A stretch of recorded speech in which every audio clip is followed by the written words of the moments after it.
This video is going to show you some of the settings for the scoring results pages that you can choose that will help display certain information about your event on the scoring and pairings pages.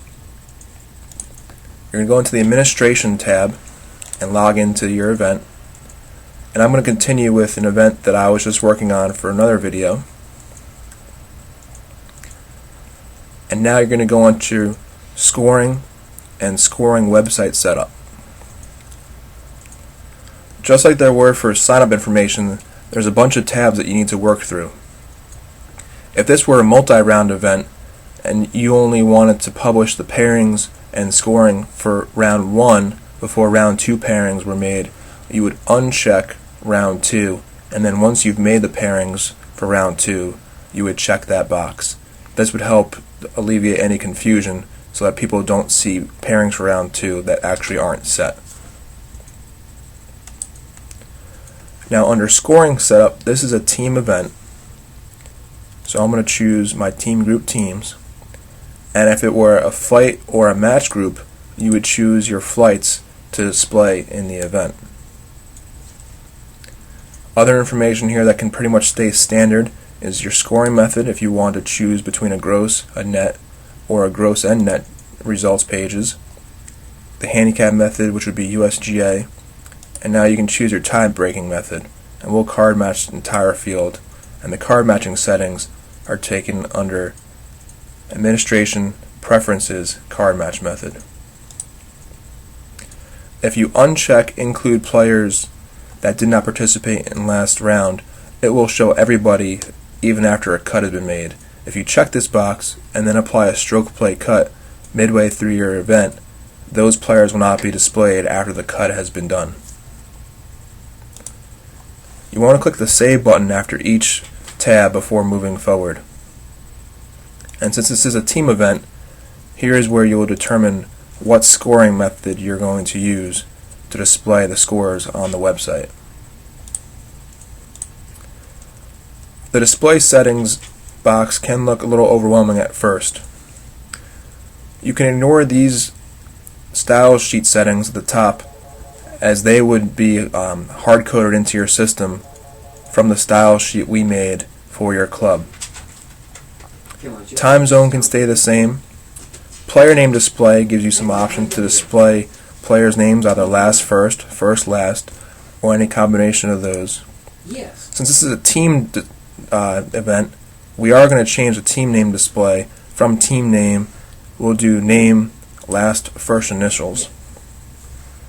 Okay. And this isn't a match play, so we're going to ignore the match play tree, Okay. as well as we will ignore that for the team match play tree. Player report detail, this is kind of nice. You can choose what additional information about each player you want to display. Okay. We'll display their city and state. Okay, good. And the team's report detail, you could do the same thing. We've already displayed that city and state, so we'll choose that there. And for the team player sort, you can either choose to display their player seed on the team or the actual player score. You can choose how to sort the end of the round score. If you want to show for scorecards the player's scorecard, or just the team's, or the players and the team's scorecard, where you want the stats to be across the scorecard. If this was a Stableford event, there's some Stableford points displays that you could choose, as well as if you want to embed the scorecard on the results page or show all the rounds. Again, if we were going to have a cut, you'd want to check the Separate Cut Players, and it will show where the cut is displayed on the event. If you want to show the players on the team stroke report, or just show the team strokes. If you want to include photos of your players, you can keep this box checked, although a lot of your players might not have scorecard photos, so you can uncheck that. If you have a flighted event, you would leave this one checked if you want to display the overall results, and uncheck it if you only want to display the individual flight results.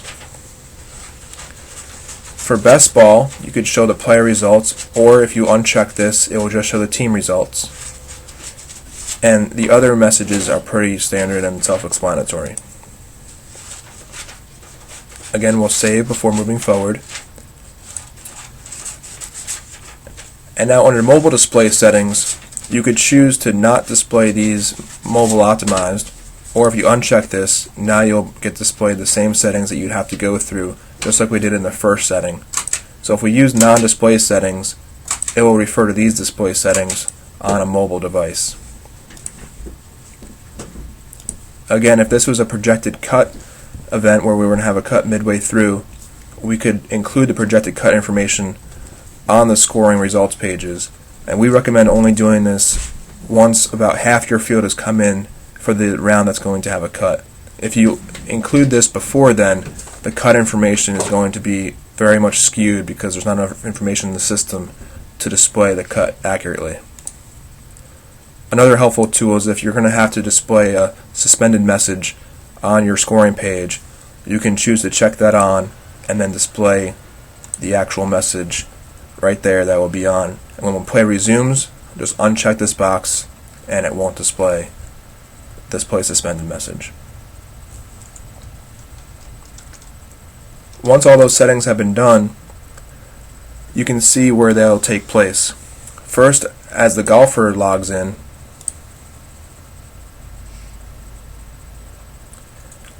here's my event, and now here are links to the results and pairings pages. If you like to have those links outside the system, click on Scoring Results, choose Our Association, choose your club, and then choose the event. And now you can use these URLs if you wanted to put these pages on your website or email links to your golfers with these pages. If you have any questions on these settings, please contact the GIN support department.